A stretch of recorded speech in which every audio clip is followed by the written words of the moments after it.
welcome to podcast.init, the podcast about Python and the people who make it great.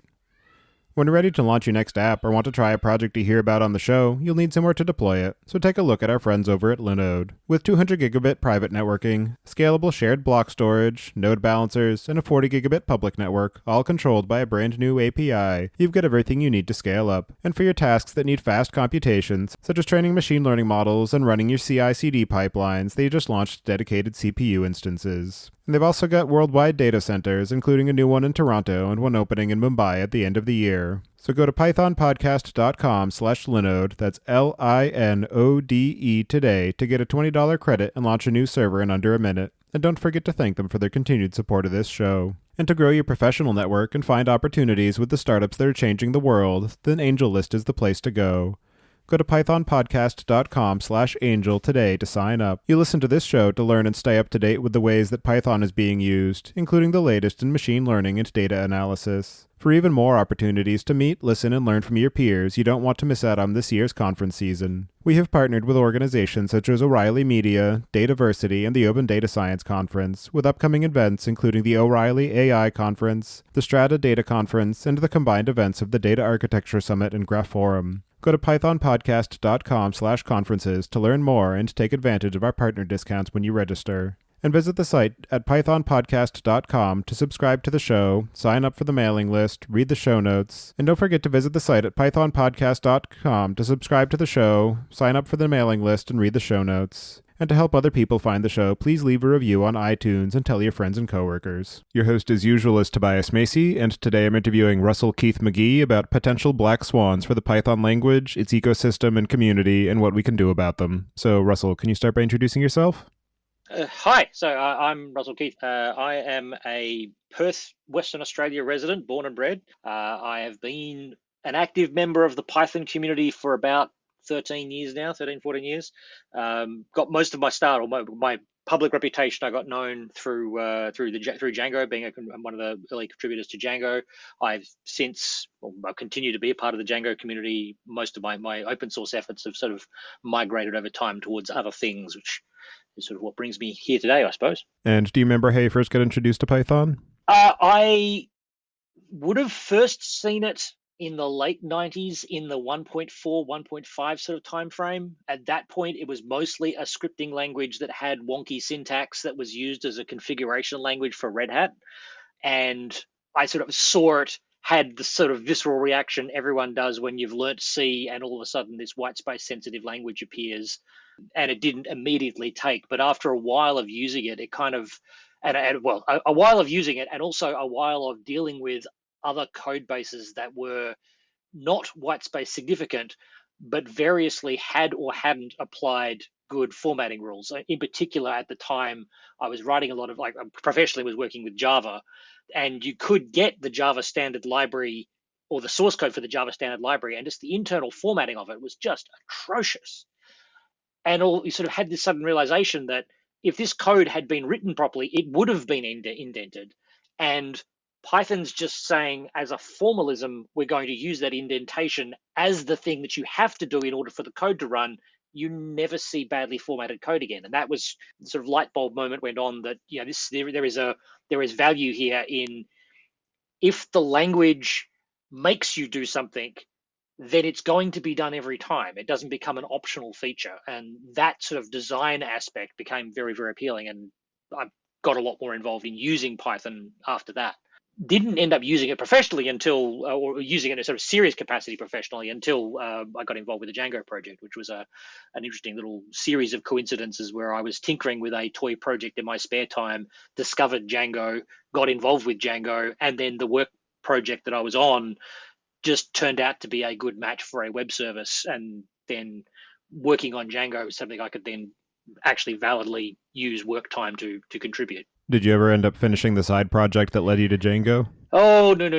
That one is going to continue until the day I die, I suspect. It was, it interestingly does actually have a lot of tie-ins to the things that I'm dealing with, or that I'm working on now with the Beware project, and in its sort of content management and editing. I've been on this long search for the perfect text editor since I started writing serious term papers and theses and stuff back in university. I'm still not there. At some point, I'm going to just admit defeat and realize that it's not going to happen. But I mean, some other interesting things have happened along the way. So, you mean Emacs and Vim don't fit the bill? and this is it's interesting you say that, because Emacs for me almost is the right idea. Like it is a very close embodiment to what I'm sort of got in the back of my head here about this idea of a programmable editor where the content is something you can manipulate through the editor itself. The difference is that there's two significant changes between what I would like to see on top of Emacs. One is to use a language that isn't quite so esoteric as Lisp. I would like this thing to be managed using Python. You better script it and control it using Python. And the second is that I have a $5,000 laptop with a 4K display attached to it. I would like to be able to use the native widgets and native controls of my operating system, please, not reinvent what the file menu is supposed to look like because in 1970 something, someone decided what a user interface was going to look like, and therefore that's what my application has to look like. I want it to be a native application in the operating system that I'm in, using all of the capabilities of my operating system, like tree widgets and file widgets and so on, not try and force everything into a desktop metaphor from the 1970s. There is a philosophical kind of background in what Emacs is doing, but there's sort of an evolution that I would like to see happen. There's another layer on top of that, is that I don't want it to just be 80 by 25 characters of text. I actually, if I say something's bold, I want it to look bold. I want it to be a larger font, a bold font on the screen. That is, yeah. I got involved. Originally I got involved with Django because I thought that, hey, this web thing might actually be useful as a way of delivering this, which I suppose in some regards we kind of have seen with the way that like Google Docs and Dropbox Paper and things like that have emerged.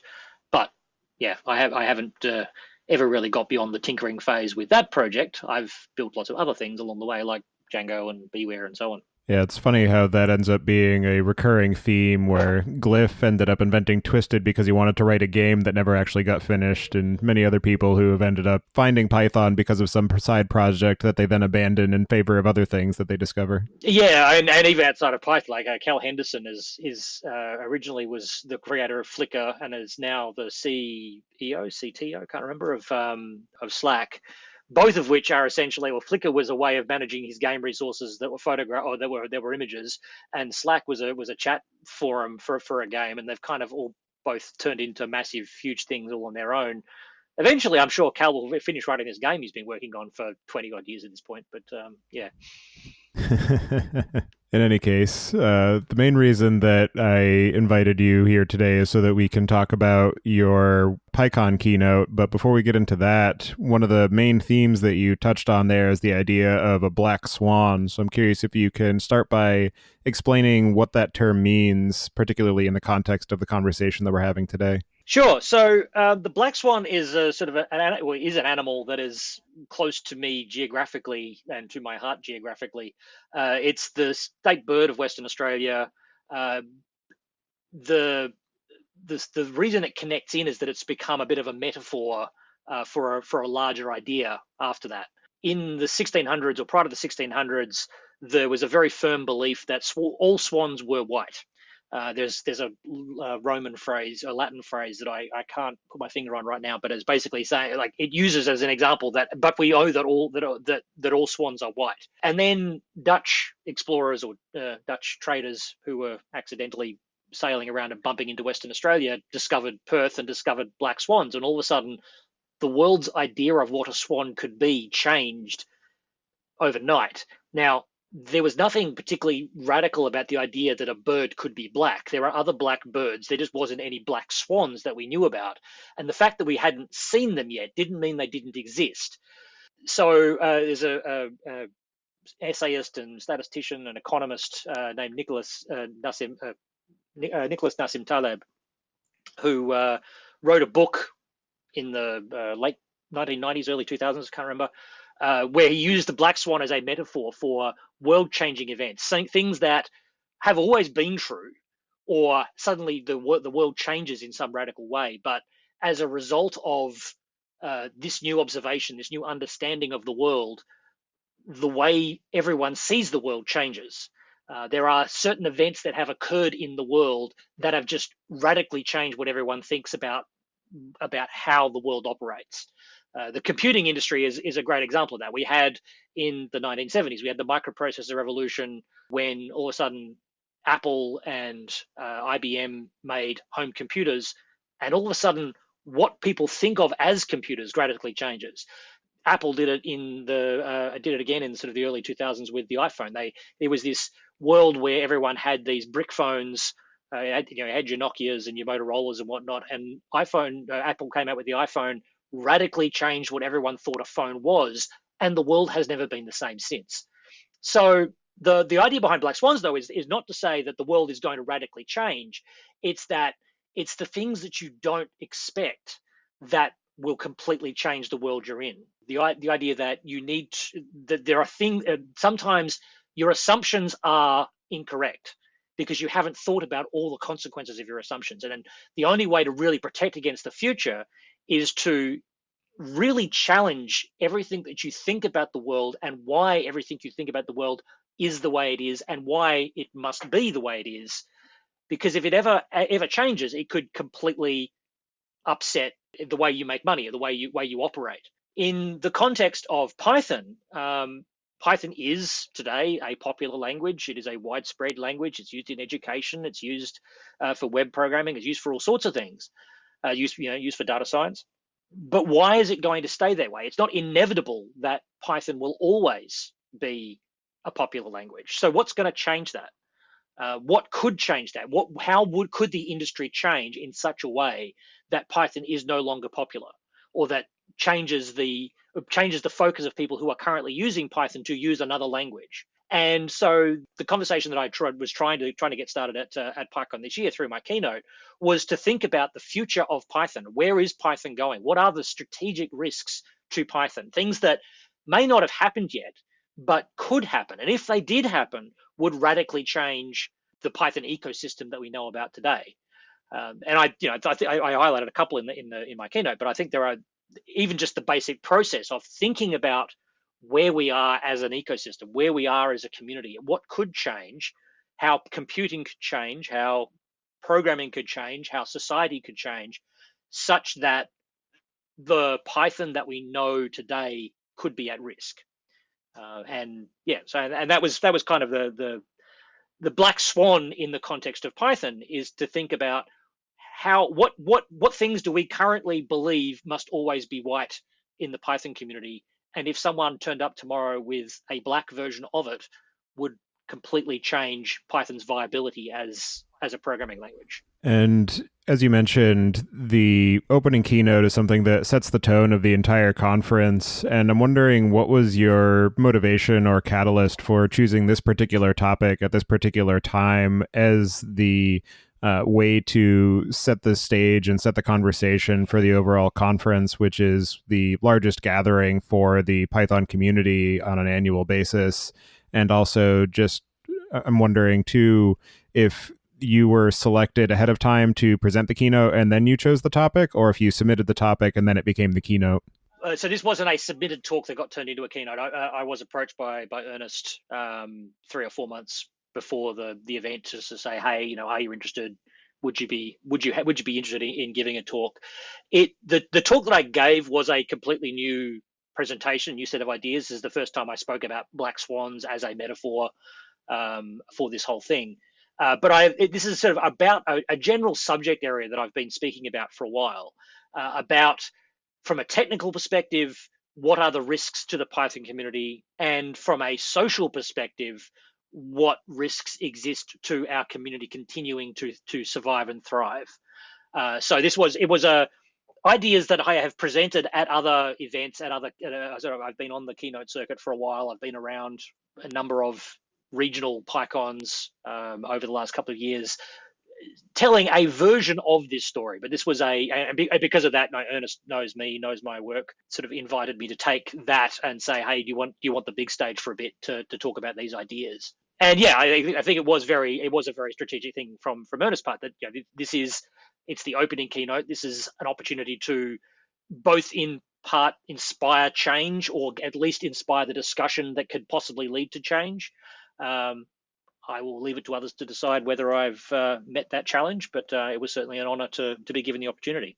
And after you gave the keynote and as you engaged with people throughout the rest of the conference, I'm wondering what sort of effect or impact you observed from the talk that you gave and some of the conversations or notable or memorable reactions that you received as feedback over the remainder of the weekend and into the sprints. So I got a lot of people coming and saying, "Hi, thanks, loved your keynote." Kind of, the sort of the polite ongoing, which was very very nice to hear that people enjoyed the keynote, and it's very easy to just kind of let the keynote or let a talk go and just not give it any more thought. But evidently, people were giving it thought, and were the ideas were percolating in the back of their head. There's a couple of stories that I've sort of aftermath stories that I have enjoyed. One, I haven't actually confirmed it with her, but Eva apparently cried when I was talking about the fundraising for the PSF, which I won't say it made me happy that I made her cry, but if sort of said by the sound of it, it was sort of a happy cry in terms of that I was saying things that she's been wanting to say, or has been trying to say, or try to get people to say for a while. So that was very. I mean, it's weird to say I was happy I made Eva cry, but I'm glad I elicited a reaction that she was sympathetic to. The other side of that is sort of the aftermath. Like I heard apparently the PSF was inundated with people wanting to join as members or donate to the fundraising drive in the immediate aftermath of the talk. And I did have a couple of very good conversations with a number of people about fundraising in the Python ecosystem and how we fund the work that we think needs to be done in the Python ecosystem. The disappointment's the wrong way, but kind of wrong way to describe it. But the sort of the aftermath, the long-term effect has not been quite what I would have hoped, or at least if it is, it's a slow burn. We haven't seen a large-scale response that I would have liked. I gave a talk. I got a lot of feedback from people saying they liked the talk, they enjoyed the talk. I tried to make an impassioned plea that we need fundraising. Some people went and donated straight away, but the PSF had to extend their fundraiser twice to meet their funding goal of $60,000, and that for me is a concern. And that's one of the things that I was sort of flagging in my talk, is that these things that we build, or these things that we use in the Python ecosystem, take resources, and $60,000 at one level sounds like a lot of money, and it is a lot of money. It would be a lot of money to a lot of people, but it also doesn't do a whole lot. Like if you think about the salary of an engineer, $60,000 doesn't get you very far of a well-trained engineer in the United States in particular. So the sort of the disappointing thing that I take from it is that if there has been an effect, it certainly is. I hope there is a longer term effect that we might see, but I don't think I have seen the needle move significantly in terms of addressing the resourcing need on a larger scale, or at least on the scale that I think it kind of needs to be addressed to really address the problems that I was kind of describing, or the technical problems that I was describing in that talk. Yeah, I'll agree that it was disheartening to see the fact that the PSF needed to extend their deadline for their fundraiser so many times, and I did my best as well to try and assist in their efforts. But one of the other things that I noted throughout the remainder of the conference is I happened to chance across a few other conversations of notable people in the community talking about different approaches to either obtaining large sums from various corporate sponsors for being earmarked to different aspects of research and development, as well as different potential approaches in terms of community organizational, either creating new organizational elements or appending to the Python Software Foundation as a means of trying to accelerate some of the R&D work that you're advocating for. So in that regard, I think that your talk was successful, but I agree that the immediate impact isn't as large or significant as we might have hoped, but I think that it has led to some other ongoing conversations that may yet prove to bear fruit and have some significant impact down the road. Yeah, and I suppose that is sort of the long-term hope. Like a lot of these things, institutional wheels move slowly. You don't just sort of wake up one morning and decide you're going to donate $1 million to a new project. So, possibly a little bit over optimistic to believe that the world was going to turn just because I stood up on stage and said it should turn. So, yes, I think that having the conversation start is an important part of the process. I'm impatient. I want to see stuff move, please. So, yeah, but yeah, it is definitely comforting to know the conversations are happening. I mean, I think they already were happening. Maybe it was slight focus point, having an occasion to speak about it and have people speak about it at length during PyCon. There are definitely some interesting ideas that are out there, and a lot of those are going to face some, like, there are organizational problems, and just throwing money into a community isn't going to make those problems disappear. If anything, it'll make some of the problems worse, because you've got to work out how you're going to manage that problem. Like this, even if tomorrow a company turned up and gave the PSF $10 million, how do they spend that money? What are they going to spend it on? Who decides what it gets spent on? Does the company that gave you the money have control over what it gets spent on? These are all kind of open-ended questions that are, and they are the hard questions as well. And I don't want to underestimate that for a second.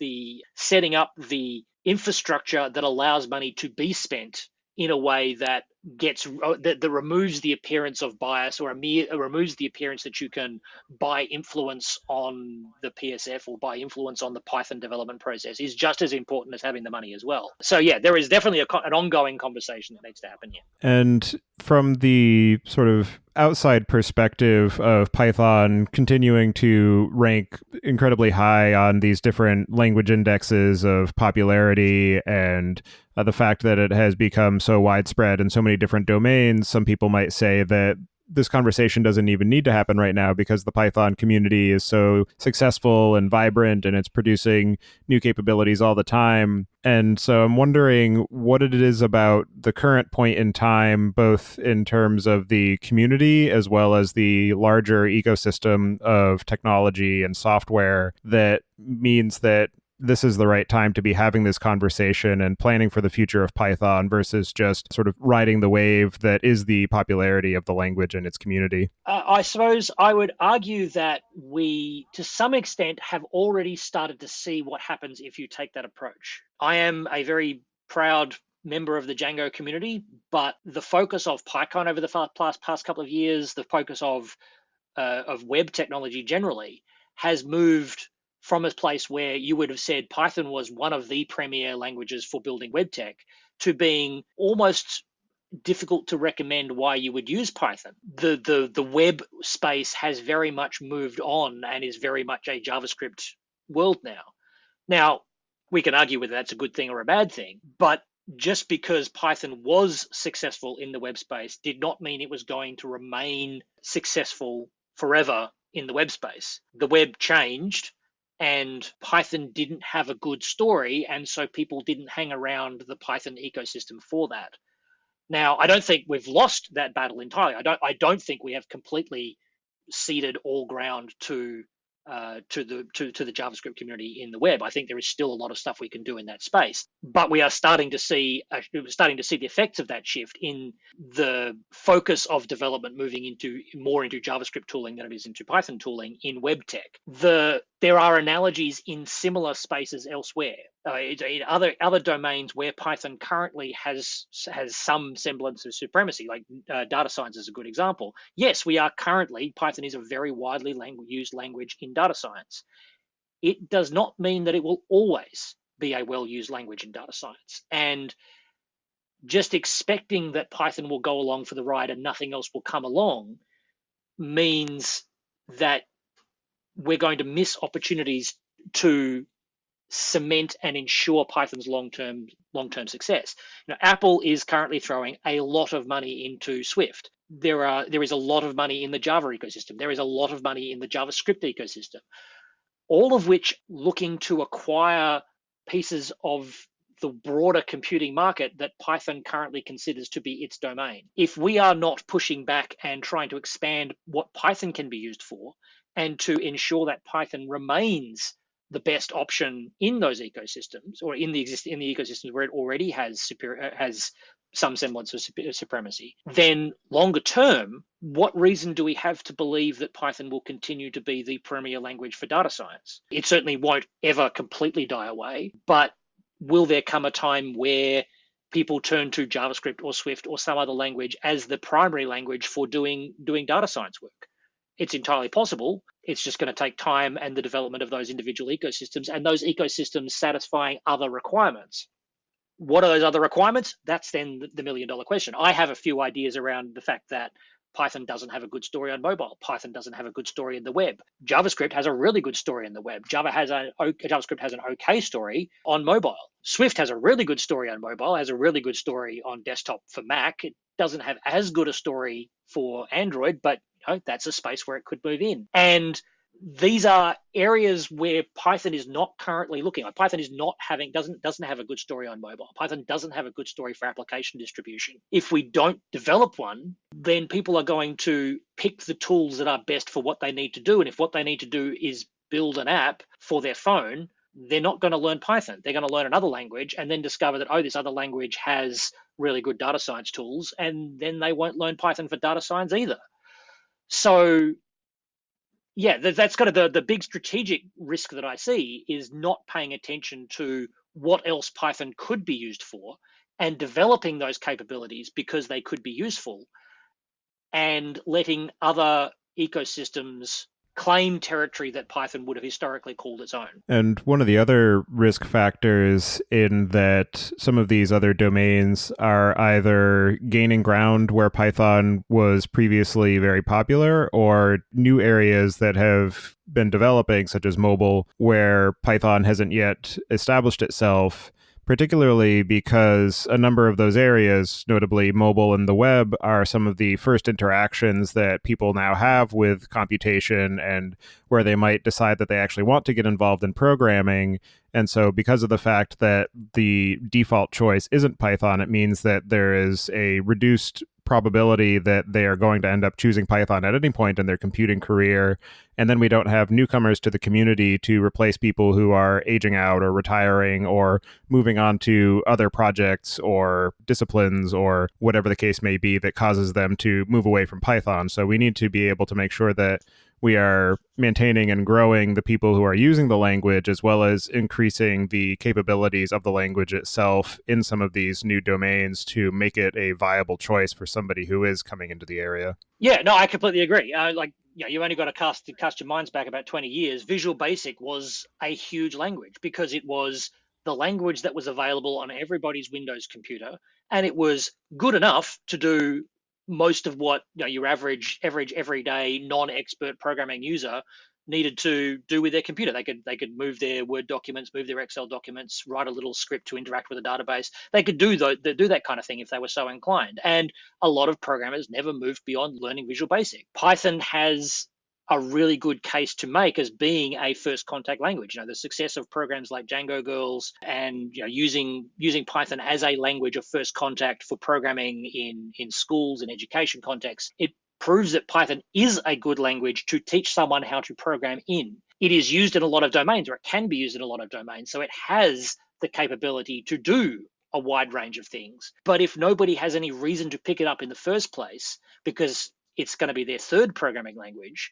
then why are they going to pick it up at all if they can do what they need to do with JavaScript or with Swift or with another language somewhere else? And so beyond some of the risk factors and potential black swans that we've touched on, I know that you had also identified some other potential areas that we should be focusing on in your keynote, and I'm sure that you have ideas on areas beyond that you didn't get a chance to cover. So I'm wondering, what are the main domains or problem spaces that you're thinking of and focusing your energies on, and areas that you think other people should be paying attention to as well? So the two that I like, the obvious ones are obviously being able to work in mobile, being able to work in web. They are two that I've obviously made a very big case for, and through some of the Beware projects. One of the ones that doesn't get as much attention out of Beware, but I think is probably one of the most immediately deliverable, is a Python packaging story. That giving your code to someone who is a non-expert user. If I write a Pygame right now, giving that Pygame to someone else is a non-trivial activity. It shouldn't be. Giving your code to someone else and not having to teach them how to install a Python installer and then how to set up a virtual environment. That's not using software. Using software is me giving you a zip file, you unpacking it and starting the program, or me giving you an installer and you run the installer and the program runs. There have been any number of little tools along the way that have kind of been in this space, but we don't have a good story, a good reliable story for packaging your code as an app that you can give to someone else. In particular, in this era where an app means something that's in an app store, either on the Microsoft App Store, on the Apple App Store, whatever. That packaging things as standalone apps is increasingly important, an area that I think we really do have to pay attention to. The good news is also it's a relatively, I wouldn't say it's an easy thing to address, but it is a much smaller target than trying to get Python to run in the web or trying to get Python to run on a mobile, because all we've really got to do is work out how to describe the Python that is already running in a way that I can give it to somebody else. And the Briefcase project is part of that. Part of the work, we're looking at that as a general task. Another big one that it connects into a lot of the work that I'm sort of doing with Python on web and Python on mobile is the sort of optimization of the runtime of Python. Now, PyPy, the Python jitter interpreter, has made a lot of work in this sort of in this space, but PyPy isn't the only. That is sort of its own runtime machine. It does a very good job at being an optimized interpreter, but it has the way Python is currently developed is very much there is CPython, and then there are a bunch of other people who do Python-like things, and that C focus is problematic for a lot of the optimizations and improvements that kind of need to happen. Every time that the CPython implementation of Python decides to take a module and implement it in C for speed or performance reasons, that's great for CPython, but makes the rest of the ecosystem looking at ways of making Python run faster a little bit more difficult, because now is one more piece that we have to re-implement. There have been a lot of improvements to Python's bytecode over the last couple of versions, between like 3.3 and 3.8. There have been some huge steps in optimizing various pieces of bytecode operation and whatnot. But if you look at JavaScript as an analog, JavaScript has gotten orders of magnitude faster to like almost near native performance in some operations, because so much effort has been put into jitting their virtual machine. Now that's kind of PyPy, I suppose, is kind of the analog there in terms of what is possible in a Python space, but it's being done external to Python. It's not really being done as part of the core of Python. The core of Python is very much C focused and CPython focused. And outside that, there are ecosystems where if you want to run it in a Java virtual machine, you have to write in Java bytecode, and nothing that CPython does makes that any easier. If you want to run in WASM, if you want to run in the web, then you need to be targeting the WASM binary format and the WASM virtual machine, or the sort of operating virtual machine. Performance is certainly something that hasn't been ignored, but it's not something that has been a focus of development in the same way that it has been in other ecosystems, is something that's a concern. And that sort of spills out when one of the major areas where Python has a current foothold is numerical processing. And numerical processing at scale is all about performance. So NumPy is effectively having to kind of work around the fact that CPython doesn't optimize and vectorize operations really, really well. Now, it obviously does work. It does work really well. But if you had first level baked into the language, baked into the compiler, baked into the interpreter, support for these numerical constructs, for these optimized CPU constructs, that has a lot more potential. And that's what we are seeing in the way that JavaScript virtual machines are approaching the problem, that Swift is approaching the problem. They are approaching the problem at a much more low level in terms of looking at performance, and that is a strategic risk to Python as a whole. And given all of these potential risks and the current state of computing and the fact that there are new languages coming out that are focusing on some of the same problem spaces that Python has to date considered its domain, I'm wondering what you currently maintain as your overall sentiment about the potential for the future of Python. So it depends when you ask me. Like I will swing wildly from one to the other. On the one hand, the worst case scenario, Python isn't going anywhere. Python is now a sufficiently large, sufficiently embedded language in enough ecosystems that I have no doubt that I will be able to live out the rest of my career as a Python programmer, if only because there will be systems that need to be maintained long into the future.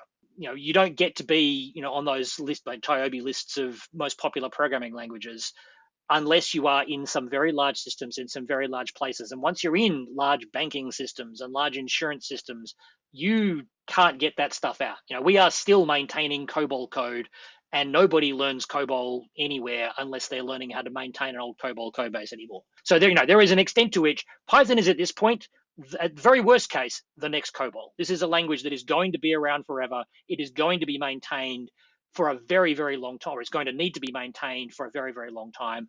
Some of that maintenance may end up being Python 2.7 code until the heat death of the universe, just because it's going to be so hard to unembed that last little bit of Python. So that's sort of, I think, is the worst case scenario. Python's not going to go away. It will just cease to be as vibrant as it once was. The best case scenario, I think, has Python the equal, as if not better, of JavaScript on the web. It is the equal, if not better, of all the languages that the vendors are pushing as their language of first preference for app development. If we can marshal the resources to provide tools that are up to the task, and I think we're entirely capable of doing it, it's purely a matter of the resources to do the development work, then I think Python has a very, very rosy future. Python is a very expressive language. It is a very clean language. It's a very easy to teach language, and yet it remains a very powerful language. It is successful as a language today because of those properties. And if it falters, if it fails in any capacity, it will only be because we haven't been planning for where the future of computing is going, not because of some inherent failing of Python as a language or as an ecosystem. And outside of the fact that a lot of people have sentimental attachments to the Python language and its ecosystem and community, but purely thinking in terms of the fact that we're developers and technologists, at the end of the day, does it really matter whether or not Python continues to be a viable language, or if it fades and is relegated to be the next COBOL? Because, one of the things that we do as developers is that we learn new things, we adopt new capabilities, and so maybe we all just move to Rust or Go or JavaScript. So at the end of the day, how big of a deal is it if Python happens to fade into the background? I mean, in the broadest philosophical sense, no, it doesn't matter at all. It's at the end of the day, it's a tool. It's a tool for getting work done. And if we ever forget that, then that's going to be one of the primary reasons that would that's effectively the underlying message of everything that I've just said here. If you ever forget that Python is not a good unto itself, it is a tool for getting work done. And if we ever forget what problem it is we're trying to solve, then Python deserves to die off. But there's a reason why it's become successful. There's a reason why Python is loved by so many people. There is a reason why Python has been used for so many things. It's because it has been a very useful tool. It has evolved to be a very useful tool. And part of that is not just it's not just the tool itself. It's not like there is so much more to Python than just the language. So the language is obviously the linchpin that holds it all together, but there is so much more to the ecosystem than just a language. There is a whole philosophy about the way that computing works, about the way that you should be interacting with your computer, about there being only one way to do it, that it being the Zen of Python as a philosophy for how you approach computing as a task. And completely aside from that, there is then also all of the tools that we have built and all the ecosystem and tooling that we have built around the Python ecosystem. The primary reason that I think it matters is because we have already built it. And if we take it to another ecosystem, we have to rebuild all of that tooling. And that's resources that have effectively been wasted at that point. Every new language has to develop a new packaging ecosystem. And that new packaging ecosystem learns the hard way all of the lessons that Python has learned over the last 15 years about how packaging ecosystems go badly wrong. Now, okay, sometimes you do need a clean start. You do need to just tear this down and build it from scratch. But in the process of doing that, it's not always that simple, because there's a reason why things are complicated. The world is complicated. And whilst it's appealing to say, well, let's just all tear it down and build it from scratch, you need to appreciate why the complexity exists. Python is a large and complex ecosystem because it solves large and complex problems. We're not going to make things better by going and adopting a new language, because we're just going to have to rebuild all of the tools we've already built. We're going to have to rebuild all of the communities we've already built. We're going to have to rebuild all of the community expectations and community norms that we've already built. And okay, second time around, it may be a little bit faster, but you're also going to go through the process of making the same set of mistakes all over again. And that, to me, is a waste of resources. Why not spend a tenth of those resources making what we have better, rather than trying to reinvent all the wheels that are already sitting on PyPI ready to be installed? And in some fortuitous future where you happen to be handed $10 million to do as you see fit to improve the fates of Python, what would be your personal wish list of new capabilities for the language or new directions for the future of the ecosystem? And in the absence of that sudden influx of funding and time, what would you like to see done by the listeners of this podcast and the members of the broader Python community to help ensure the long-term success of the language and ways that they can contribute? So, I think I've very much stuck my tent pole in the sand of what I would like to see in the Python ecosystem around the stuff that I'm doing in Beware. I would like to see a Python as a viable language for doing native application development on iPhone and Android. I would like to see it in the web as well as a native client-side native client-side capability, so that I could legitimately say I have built my web application entirely in Python and I didn't have to touch JavaScript in order to do it. To be able to package those apps using metadata that is commonly understood across the Python ecosystem, that I can share my GitHub repository, give it to somebody else, they can type whatever 3-line incantation is necessary, and they can get their own version of that application that they can distribute to whoever they want to distribute the version of the app to. So that's kind of the technical dream of what I would like to see in Python as an ecosystem. What I would like to see more broadly, though, and this isn't necessarily even something that's Python specific, it's to find the ways that we can make the Python ecosystem, as an example of an open source ecosystem more generally, sustainable, so that these sort of things aren't falling on individuals volunteering spare time. There are any number of people even in just the Python community who have given of themselves enormous amounts of time, enormous amounts of personal resources, in some cases enormous amounts of either direct money or potential lost wages, so that other companies can make obscene amounts of money. The upshot of that is that we don't have a situation like Swift, where a single company is in control of what the language is doing. We genuinely have, with Python, a language that is owned by the community, where everyone can contribute and everyone can get involved. However, there's sort of a weird case there where everyone can get involved, everybody should get involved, and very few people actually are getting involved. And I don't necessarily just mean they're contributing code or contributing effort to the physical maintenance of the code. I mean, there are a lot of companies that use Python and use other open source tooling that don't contribute back in any capacity at all.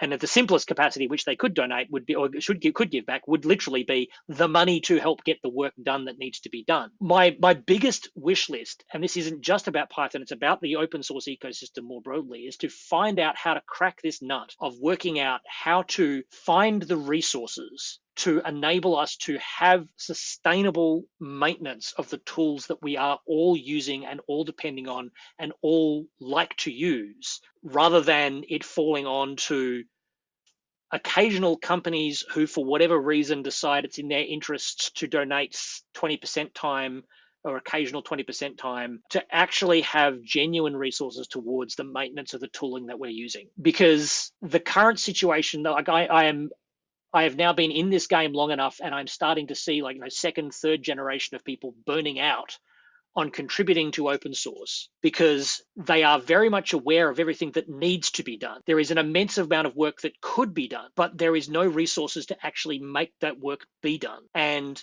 yet there are companies that are using this software that are making absurd amounts of money with it. And that's the problem I would really, at my heart of hearts, that's the problem I would like to get solved. Coming back to when we were starting the talk at the beginning, it is somewhat telling that of the something like $70,000 that the PSF did manage to raise out of their fundraiser, something like, I think it was 23,000. I'll stand corrected on that number, but it was something of that order of that fundraising came because people bought a license to PyCharm, not because they were just giving money, because they got something in return. There is the model of open source funding being based around philanthropy is clearly not working because people aren't donating money.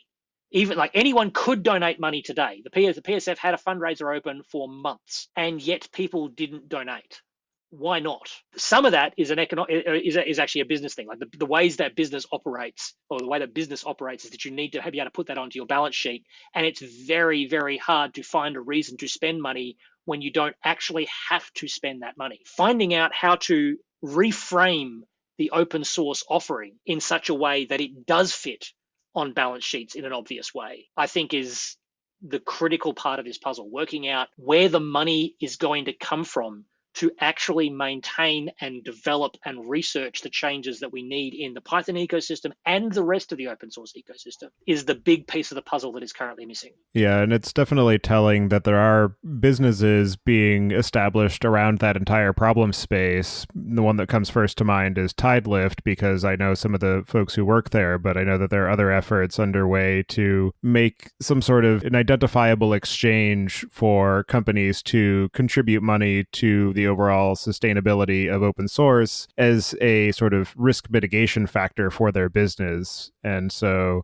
it'll definitely be interesting to see how businesses like that and others continue to engage with and help frame the conversation about sustainability and open source. But yeah, it's definitely a large and complex problem that we have not yet found a established solution to, and one that I definitely welcome everyone to engage with and try to help brainstorm around and do their best to contribute to the solution of, to make sure that we do continue to have a vibrant and viable ecosystem of open source technologies and languages and communities. Yeah, and some of this sort of the open source being independent is one of the sort of key potential offerings here, is that we're not going to have an ecosystem that is beholden to one single company's financial bottom line. We are actually an independent organization, an independent group, building solutions that are good for as many people as possible, that can be then adapted and changed in the ways that various subgroups need it to be adapted and changed. But all of that takes resources, all of that takes time, and working out how to funnel those resources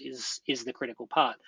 You mentioned Tidelift. I do wish Tidelift all the very best, but I have also spoken to them, and their model doesn't work well for research and development. It works great for maintenance, but doesn't work as well for research and development, because people are willing to spend money on making sure that what I have continues to work, but you don't know what it is that we need it to become. And that is ultimately the biggest risk, is what's coming down the pipeline that's going to flatten us when we all of a sudden we turn around and discover that, oh, you mean Python can't run on any of the devices that our users have. So yeah. And are there any other aspects of the potential trials and tribulations in the future of Python, or any other problem areas that you have identified, or anything else pertaining to this space and conversation that we didn't discuss yet that you would like to cover before we close out the show? Nothing specific. I mean, like, sort of the biggest call to action in all of this is essentially that we need to keep having this conversation, and need to start having the conversation not amongst ourselves as technologists, but having the conversation with the people who are actually in control of the purse strings, pressing our managers who have discretionary spending budgets to actually discretionarily spend some of that budget. If you have not sat down with your line manager and said, hey, is our company a donor to the PSF, then that is something you can do today. That is something you can do right now. And that conversation may not go anywhere. But if a manager is in charge of 10 people, and all 10 of them come to him and say, or her, and say, hey, why aren't we donating to the PSF? Then that at least puts it into their mind, and maybe they will take it to their manager as, hey, do you think maybe we should do this? And it might percolate up as part of a broader conversation that this is something that needs to happen. So, have those conversations. Don't just kind of accept the world the way it is, be the change you want to see in the world. And if you like Python, if you like the Python ecosystem, this is a collective thing. This isn't a company that is telling you this is what Python is. This is a community of people who are working together to make Python what it is. Your contribution may well be convincing your boss to open their wallet. Well, I definitely think that, as you said, this is a conversation that needs to keep happening. So I appreciate you continuing to push that forward. And for anybody who wants to get in touch or follow along with the work that you're doing, I'll have you add your preferred contact information to the show notes. And so with that, I'm going to move us into the picks. And this week, I'm going to choose the band Jethro Tull. It's a group that I've listened to for a long time. They've been around for a lot longer than I have. And somehow they still continue to make music. I definitely appreciate their particular style. It's fairly esoteric, and it's good to put on and listen to every now and then. There's definitely something to be said for 15-minute flute solos. Absolutely. So yeah, that's my pick this week. If you're looking for some new music or some old music to listen to, take a look at them. And so with that, I'll pass it to you, Russell. Do you have any picks this week? I do. I have two. One of which is slightly nepotistic, a project of my own, which is not as highly profiled, but it is one that I'm very fond of. So I am a very late convert to PyTest. I've been a use the unit test that's in the box. Thank you very much. Until actually my current employer, their test suite was all in PyTest, and I have very slowly come to appreciate the benefits that PyTest brings. However, the one thing about PyTest that I cannot bring myself to like is how chatty it is. When it runs its test suites. It tells you it's going to run, it tells you it's running, it tells you it ran, and then it tells you everything you could possibly know about the things that have failed. I have Cricket, which is a unit test runner that I've been working on for a while as part of the Beware suite. But as a stopgap measure, I wrote a PyTest plugin that is PyTest TLDR, which is essentially restoring old school unit test output. So just ... and here's the name of the test that failed, but for running in PyTest. So one PyTest TLDR install, and all of a sudden your PyTest output is a lot more consumable, or at least it is in my opinion. I appreciate this is all opinionated stuff, so I'm willing to wear that. The other is a tool, one I came across recently, and again, this is kind of harks back to a stopgap measure to something that Beware has been working on for a while, and eventually I'll get around to working on it. One of where Beware almost originally started was in trying to run a debugger, because I wanted to have context-sensitive debugging, like be able to see the source code I was debugging while I was debugging it. And along the way, I've got distracted building a widget toolkit and making Python work in the browser and all sorts of other things. So as a stopgap measure, I've recently become a convert to PDBPP, which is PDB++, which is still a console-based debugger, but at least it's a console-based debugger where you can see the code that you're debugging as you're debugging it, rather than the one line at a time approach that PDB gives you out of the box. So yeah, that would be my two picks. One I'm involved with, one I just heartily endorse. And one thing that's worth noting too with PDB-PP is that it's a drop-in replacement for the built-in PDB, so that you don't have to modify your workflow or your code much, if at all, to be able to make use of it. Yeah, no, absolutely. It is completely transparent. It just masks over the old PDB. It actually plugs into exactly the same PDB infrastructure. If you are at that level where you've kind of been using Python for a while and you kind of like to stick your toes into a little bit more of the internals, digging into how PDB works is a remarkably entertaining activity, because it exposes a lot about the internals of how Python operates. And BDB, which is the framework that PDB is based on, is extraordinarily powerful, but very, very simple in the grand scheme of things, and well worth a bit of time looking into. So, and PDB-PP is then just a much richer user interface over the same underlying base framework. So, well, thank you very much for taking the time today to join me and discuss your thoughts and insights on this overall problem space. It's definitely one that, as you said, we need to continue talking about. So I appreciate your time today and your overall efforts in contributing to the broader community and trying to help push us forward. So with that, I'd like to thank you once more, and I hope you enjoy the rest of your day. Thank you very much. And yeah, as a plug there, it's in the links for keeping in touch. If you do like the work that I'm doing, you can sponsor me through the Beware project, or I was one of the first round of GitHub sponsors, so you can sponsor me directly through GitHub as well. And more broadly, I am looking for any way to be able to commercialize the work that I'm doing in Beware. I have ideas about how that could be commercialized. So if you have a business brain or are interested in maybe helping with that, I'd certainly appreciate any help in that space. So, get in touch, let me know.